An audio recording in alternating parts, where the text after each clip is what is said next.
आप देख रहे हैं न्यूज नाउ 24/7 ताज़ा खबरों के लिए हमारे साथ बने रहें। सामान्य जन हो,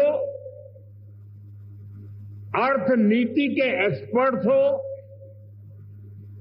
विभिन्न देश हो या फिर इंस्टीट्यूशन, सभी को भारत से बहुत आशाएं हैं।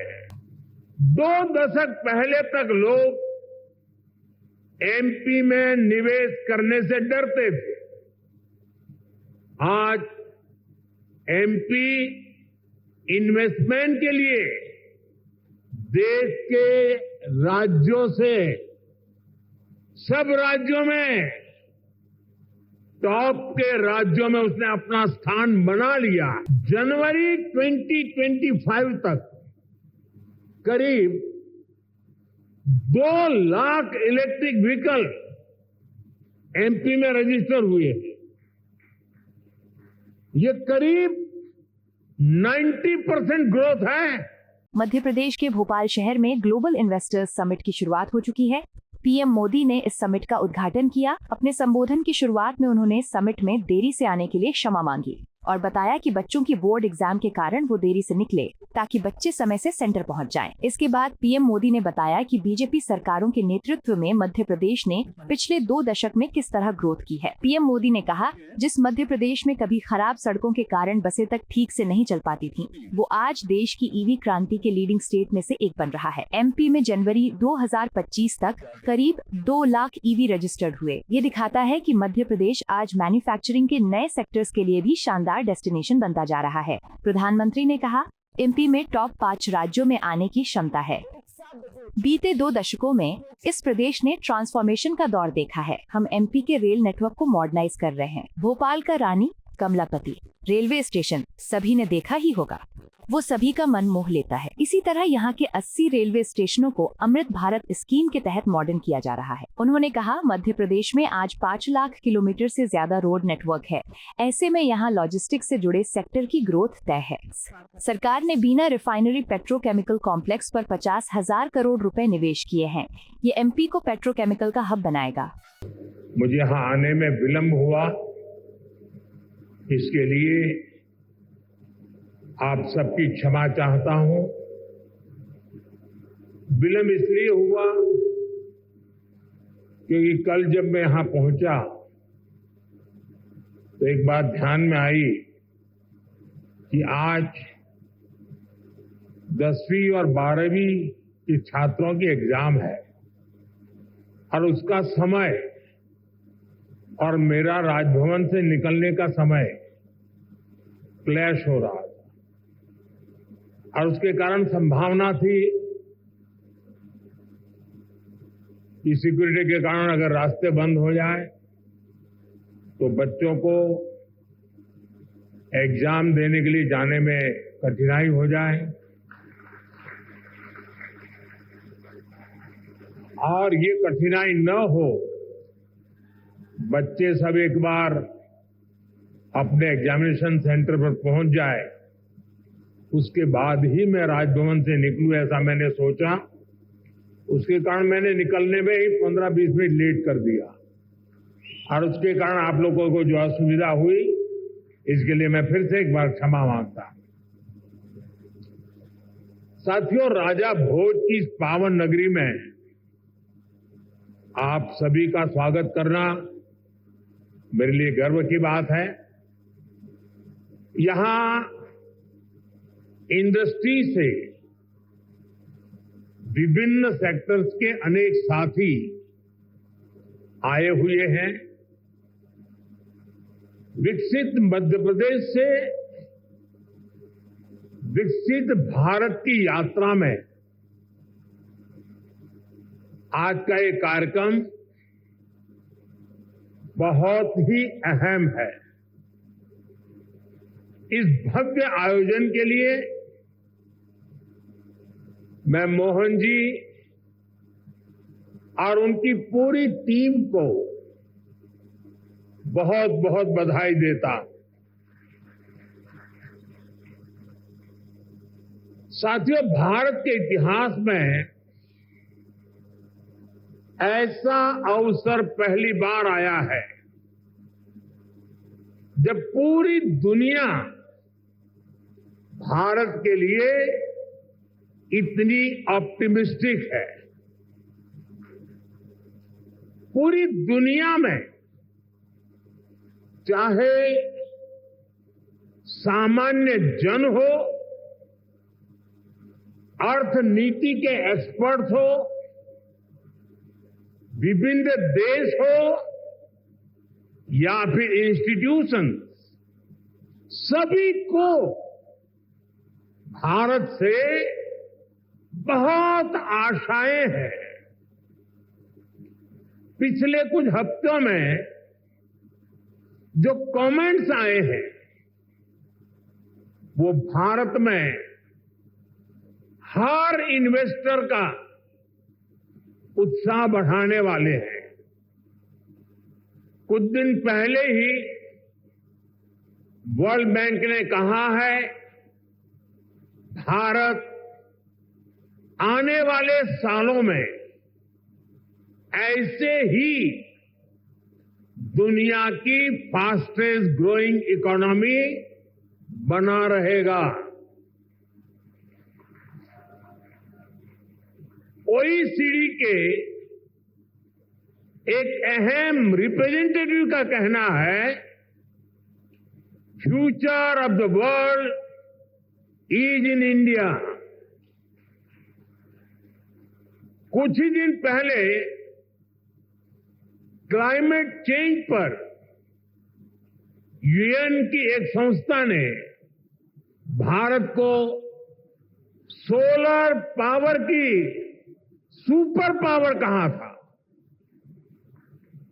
इस संस्था ने ये भी कहा कि जहां कई देश सिर्फ बातें करते हैं, वहीं भारत नतीजे ला करके दिखाता है। हाल ही में एक रिपोर्ट आई है, इसमें बताया गया है कि ग्लोबल एरोस्पेस फर्म्स के लिए कैसे भारत एक बेहतरीन सप्लाई चेन के रूप में उभर रहा है। ग्लोबल सप्लाई चेन चैलेंजेस का जवाब वो भारत में देख रहे हैं। मैं ऐसे कई एग्जाम्पल यहां कोट कर सकता हूं जो भारत पर दुनिया के कॉन्फिडेंस को दर्शाते हैं। ये कॉन्फिडेंस भारत के हर राज्य का भी कॉन्फिडेंस बढ़ा रहा है। और आज ये हम मध्य प्रदेश की इस ग्लोबल समिट में भी देख रहे हैं, महसूस कर रहे हैं। साथियों, मध्य प्रदेश पॉपुलेशन के हिसाब से भारत का 5th लार्जेस्ट स्टेट है। एमपी एग्रीकल्चर के मामले में भारत के टॉप के राज्यों में है। मिनरल्स के हिसाब से भी एमपी देश के टॉप 5 राज्यों में है। एमपी को जीवनदायिनी मां नर्मदा का आशीर्वाद भी प्राप्त है। एमपी में हर वो संभावना है, हर वो पोटेंशियल है जो एमपी को जीडीपी के हिसाब से भी देश के टॉप 5 राज्यों में ला सकता है। साथियों, बीते 2 दशकों में मध्य प्रदेश ने ट्रांसफॉर्मेशंस का नया दौर देखा है। एक समय था जब यहां बिजली, पानी की बहुत सारी दिक्कतें थी। लॉ एंड ऑर्डर की स्थिति तो और भी खराब थी। ऐसे हालत में यहां इंडस्ट्री का विकास बहुत मुश्किल था। बीते 2 दशक में, 20 साल में मध्य प्रदेश के लोगों के सपोर्ट से यहां की बीजेपी सरकार ने गवर्नेंस पर फोकस किया। 2 दशक पहले तक लोग एमपी में निवेश करने से डरते थे। आज एमपी इन्वेस्टमेंट के लिए देश के राज्यों से सब राज्यों में टॉप के राज्यों में उसने अपना स्थान बना लिया है। जिस एमपी में कभी खराब सड़कों के कारण बसें तक प्रॉपर नहीं चल पाती थी, वो आज भारत की ईवी रिवॉल्यूशन के लीडिंग स्टेट्स में से एक है। जनवरी 2025 तक करीब 2 लाख इलेक्ट्रिक व्हीकल एमपी में रजिस्टर हुए। ये करीब 90% ग्रोथ है। ये दिखाता है कि एमपी आज मैन्युफैक्चरिंग के नए सेक्टर्स के लिए भी एक शानदार डेस्टिनेशन बनता जा रहा है। और मैं मोहन जी को बधाई देता हूं, उनकी टीम को बधाई देता हूं कि उन्होंने इस वर्ष को उद्योग और रोजगार वर्ष के रूप में मनाना तय किया है। साथियों, बीते दशक में भारत ने इंफ्रास्ट्रक्चर के बूम का दौर देखा है। मैं कह सकता हूं इसका बहुत बड़ा फायदा एमपी को मिला है।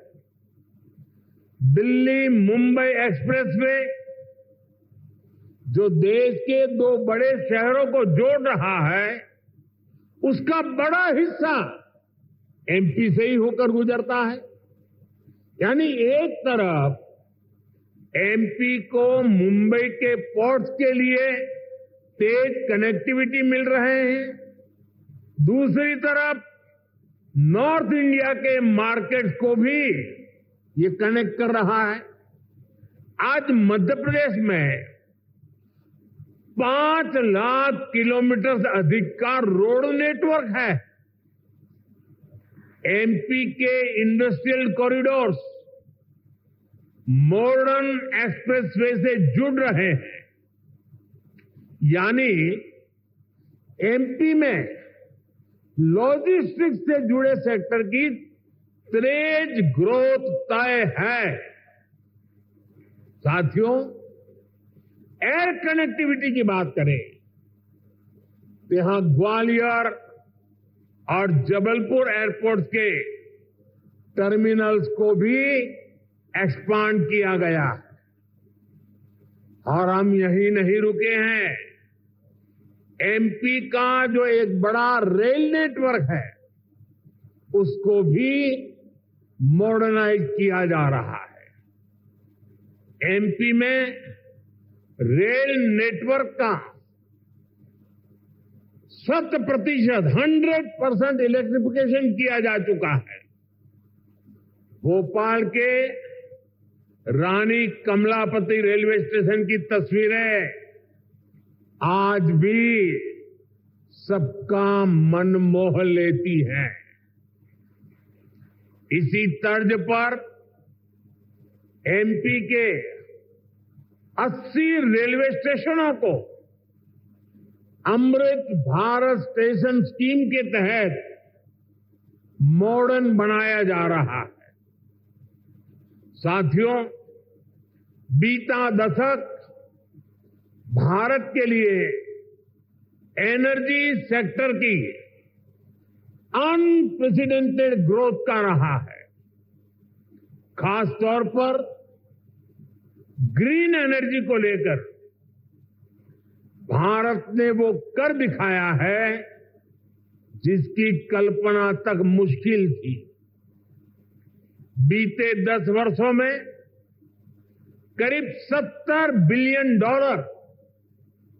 यानी 5 ट्रिलियन रुपये से अधिक रिन्यूएबल एनर्जी सेक्टर में ही इन्वेस्ट हुआ है। इससे पिछले साल ही क्लीन एनर्जी स्पेस में 10 लाख से अधिक जॉब बनी है। एनर्जी सेक्टर के इस बूम का भी एमपी को बहुत लाभ मिला है। आज एमपी पावर सरप्लस है। यहां करीब 31,000 मेगावाट पावर जनरेशन कैपेसिटी है, जिसमें से 30% क्लीन एनर्जी है। रीवा सोलर पार्क देश के सबसे बड़े पार्क में से एक है। अभी कुछ दिन पहले ही ओमकारेश्वर में फ्लोटिंग सोलर प्लांट भी शुरू हुआ है। सरकार द्वारा बिना रिफाइनरी पेट्रोकेमिकल कॉम्प्लेक्स पर करीब 50,000 करोड़ रुपए का इन्वेस्टमेंट किया गया है। ये मध्य प्रदेश को पेट्रोकेमिकल्स का हब बनाने में मदद करेगा। मध्य प्रदेश का जो इंफ्रास्ट्रक्चर है, इसको एमपी सरकार आधुनिक पॉलिसीज और स्पेशल इंडस्ट्रियल इंफ्रास्ट्रक्चर से सपोर्ट कर रही है। एमपी में 300 से ज्यादा इंडस्ट्रियल जोन्स हैं। पीथमपुर, रतलाम और देवास में हजारों एकड़ के इन्वेस्टमेंट जोन्स भी डेवलप किए जा रहे हैं। यानी आप सभी इन्वेस्टर्स के लिए यहां बेहतर रिटर्न की अपार संभावनाएं हैं। साथियों, हम सभी जानते हैं कि औद्योगिक विकास के लिए वाटर सिक्योरिटी होना कितना जरूरी है। इसके लिए एक तरफ वाटर कंजर्वेशन पर बल दे रहे हैं, दूसरी तरफ हम रिवर इंटरलिंकिंग का मेगा मिशन लेकर भी आगे बढ़ रहे हैं। मध्य प्रदेश की खेती, यहां की इंडस्ट्री इसकी बहुत बड़ी बेनिफिशियरी है। हाल में ही 45,000 करोड़ रुपए के Ken Betwa river interlinking project पर काम शुरू हुआ है। इससे करीब 10 लाख हेक्टेयर एग्रीकल्चरल लैंड की प्रोडक्टिविटी बढ़ेगी। इससे एमपी में वाटर मैनेजमेंट को भी नई ताकत मिलेगी। ऐसी सुविधाओं से फूड प्रोसेसिंग, एग्रो इंडस्ट्री और टेक्सटाइल सेक्टर में बहुत बड़ा पोटेंशियल अनलॉक होगा। साथियों, एमपी में डबल इंजन सरकार बनने के बाद विकास की गति भी जैसे डबल हो गई है। केंद्र सरकार कंधे से कंधा मिलाकर एमपी के विकास में देश के विकास में जुटी है। चुनाव के समय मैंने कहा था कि अपने तीसरे टर्म में हम 3 गुना तेजी से काम करेंगे। ये स्पीड हम साल 2025 के पहले 50 दिनों में भी देख रहे हैं। इसी महीने हमारा बजट आया है। इस बजट में भारत की ग्रोथ के हर कैटलिस्ट को हमने एनर्जाइज किया है। हमारा मिडिल क्लास सबसे बड़ा टैक्स पेयर भी है। ये सर्विस और मैन्युफैक्चरिंग के लिए डिमांड भी क्रिएट करता है। इस बजट में मिडिल क्लास को एम्पावर करने के लिए अनेक कदम उठाए गए हैं। हमने 12 लाख रुपए तक की इनकम को टैक्स फ्री किया है।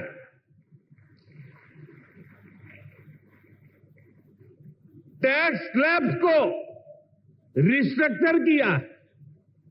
बजट के बाद आरबीआई ने भी ब्याज दरें घटाई हैं। साथियों, बजट में लोकल सप्लाई चेन के निर्माण पर बल दिया गया है ताकि मैन्युफैक्चरिंग में हम पूरी तरह से आत्मनिर्भर हो सके। एक समय था जब एमएसएमई के सामर्थ्य को पहले की सरकारों ने सीमित करके रखा था। इसके कारण भारत में लोकल सप्लाई चेन उस लेवल पर विकसित नहीं हो पाई।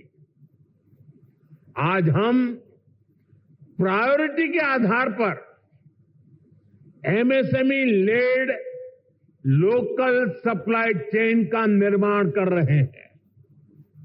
इसके लिए एमएसएमई की डेफिनेशन को और सुधारा गया है। एमएसएमईज को क्रेडिट लिंक इंसेंटिव दिए जा रहे हैं। एक्सेस टू क्रेडिट आसान बनाया जा रहा है। वैल्यू एडिशन और एक्सपोर्ट के लिए भी सपोर्ट बढ़ाया जा गया है। साथियों, बीते एक दशक से नेशनल लेवल पर हम एक के बाद एक बड़े रिफॉर्म्स को गति दे रहे हैं। अब स्टेट और लोकल लेवल पर भी रिफॉर्म्स को एनकरेज किया जा रहा है। मैं आपके बीच स्टेट डीरेगुलेशन कमीशन की चर्चा जरूर करना चाहता हूं, जिसके विषय में बजट में बात हुई है। हम राज्यों के साथ निरंतर बातचीत कर रहे हैं। राज्यों के साथ मिलकर बीते वर्षों में हमने 40,000 से ज्यादा कंप्लायंसेस को कम किया है। बीते सालों में ऐसे 1500 कानूनों को खत्म किया गया है जो अपना महत्व खो चुके थे। हमारा मकसद यही है कि ऐसे रेगुलेशंस की पहचान हो जो ईज ऑफ डूइंग बिजनेस के रास्ते में रोड़ा है। डीरेगुलेशन कमीशन राज्यों में इन्वेस्टमेंट फ्रेंडली रेगुलेटरी इकोसिस्टम बनाने में मदद करेगा। साथियों, बजट में ही हमने बेसिक कस्टम ड्यूटी स्ट्रक्चर को भी सिंप्लीफाई किया है।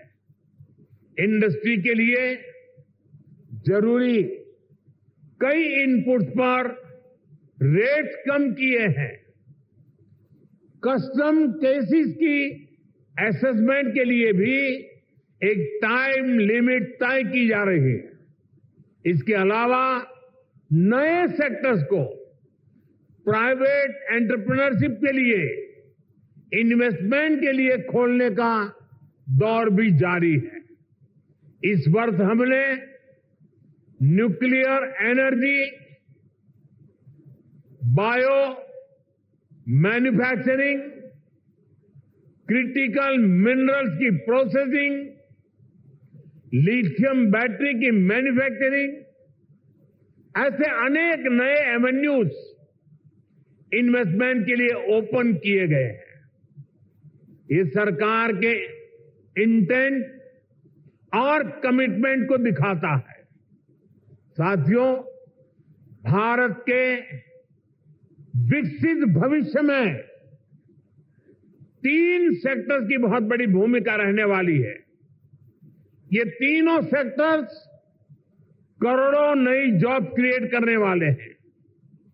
ये सेक्टर्स हैं टेक्सटाइल, टूरिज्म और टेक्नोलॉजी। आप टेक्सटाइल के सेक्टर को ही देखें तो भारत कॉटन, सिल्क, पॉलिएस्टर और विस्कोस का दूसरा सबसे बड़ा प्रोड्यूसर है। भारत का टेक्सटाइल सेक्टर करोड़ों लोगों को रोजगार देता है। भारत के पास टेक्सटाइल से जुड़ी एक पूरी ट्रेडिशन भी है, स्किल भी है और एंटरप्रेन्योरशिप भी है। और मध्य प्रदेश तो एक प्रकार से भारत की कॉटन कैपिटल है। भारत की करीब 25% organic cotton supply Madhya Pradesh से ही होती है। मध्य प्रदेश मलबरी सिल्क, इसका भी देश का सबसे बड़ा प्रोड्यूसर है। यहां की चंदेरी और माहेश्वरी साड़ियां बहुत पसंद की जाती हैं। इन्हें जीआई टैग दिया जा चुका है। इस सेक्टर में आपका इन्वेस्टमेंट यहां के टेक्सटाइल को ग्लोबली अपनी छाप छोड़ने में बहुत मदद करेगा। साथियों, भारत ट्रेडिशनल टेक्सटाइल के अलावा नए एवेन्यूज भी खोज रहा है। एग्रो टेक्सटाइल, मेडिकल टेक्सटाइल और जियो टेक्सटाइल, ऐसे टेक्निकल टेक्सटाइल को हम बढ़ावा दे रहे हैं। इसके लिए नेशनल मिशन शुरू किया गया है। इसे बजट में भी हमने प्रोत्साहन दिया है। आप सभी सरकार की पीएम मित्र स्कीम से भी परिचित है। देश में टेक्सटाइल सेक्टर के लिए ही 7 बड़े टेक्सटाइल पार्क बनाए जा रहे हैं। इनमें से एक मध्य प्रदेश में भी बन रहा है। ये टेक्सटाइल सेक्टर की ग्रोथ को नई बुलंदी देने वाला है। मेरा आग्रह है कि आप टेक्सटाइल सेक्टर के लिए घोषित पीएलआई स्कीम का भी जरूर फायदा उठाएं। साथियों, टेक्सटाइल की तरह ही भारत अपने टूरिज्म सेक्टर में भी नए आयाम जोड़ रहा है। कभी एमपी टूरिज्म का एक कैंपेन होता था, एमपी अजब भी है, सबसे गजब भी है। यहां एमपी में नर्मदा जी के आसपास के स्थानों का, आदिवासी क्षेत्रों में टूरिज्म इंफ्रास्ट्रक्चर का बहुत अधिक विकास हुआ है। यहां कितने ही सारे नेशनल पार्क्स हैं। यहां हेल्थ एंड वेलनेस से जुड़े टूरिज्म के लिए भी अपार संभावनाएं हैं। हील इन इंडिया, इसका मंत्र दुनिया को पसंद आ रहा है। हेल्थ एंड वेलनेस के क्षेत्र में भी इन्वेस्टमेंट के लिए अपॉर्चुनिटीज लगातार बढ़ रही है। इसलिए हमारी सरकार इसमें पब्लिक प्राइवेट पार्टनरशिप को एनकरेज कर रही है। भारत की ट्रेडिशनल ट्रीटमेंट को, आयुष को भी बहुत बड़े लेवल पर प्रमोट किया जा रहा है। हम स्पेशल आयुष वीजा भी दे रहे हैं। इन सभी से एमपी को भी बहुत फायदा मिलने वाला है।